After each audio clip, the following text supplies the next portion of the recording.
Well, let's continue with our National Women's Day coverage here on Today with me, Moyane. The International Federation of the Red Cross says it mostly helps women in disaster zones. Now, Southern Africa is experiencing serious consequences of climate change. While women are often the victims, they also hold the key to mitigating the impact of climate change. Well, to tell us more about this, we're joined via Skype by the group's Michael Charles. Dr. Charles, good morning, and thank you very much for your time. What is this critical role that women you found as a Red Cross are playing in Southern Africa in terms of dealing with all kinds of disasters due to climate change? Thank you very much, and good morning and happy Women's Day to the women of South Africa. You know, the Red Cross as a community-based organization, we interact a lot at the community level, and we see a lot of impact of disasters on women, on children, and obviously on men as well. But there's a famous saying by Ghanaian leader, if you educate a man, you educate an individual. If you educate a woman, you educate a community, you educate a nation.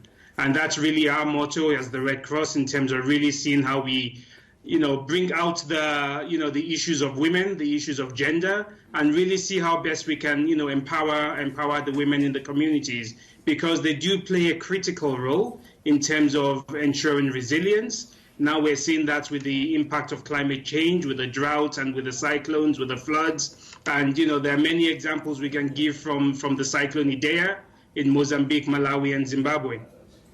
Now, Dr. Charles, I understand your view is that women should not just be painted as victims and survivors of natural disasters. You just mentioned Cyclone Idai, which affected 3 countries in the region a short while ago, Mozambique, Zimbabwe, and Malawi. But you say women must be acknowledged as a force for change. How so? I mean, women definitely are a force for change. We saw that in South Africa in 1956 with 200,000 women marching for their rights.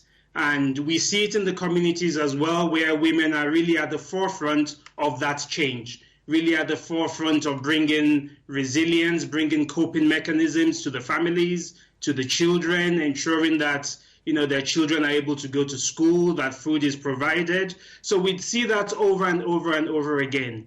One of the issues that we're trying to bring out as the International Federation of Red Cross is the issue of sexual gender-based violence. I mean, we saw that in many places in the response to the cyclone in Mozambique, where there's overcrowding in the camps, and this is an issue we're trying to bring to the forefront in terms of really making sure that our policies are gender sensitive. We thank SADC, who have come up with a protocol on gender and development, which was revised in 2006 in Swaziland. And what we are saying as the Red Cross is that we need to continue to do more. We need to put women at the forefront because they need to take control of some of these policies and some of these actions at community level, but also at policy level.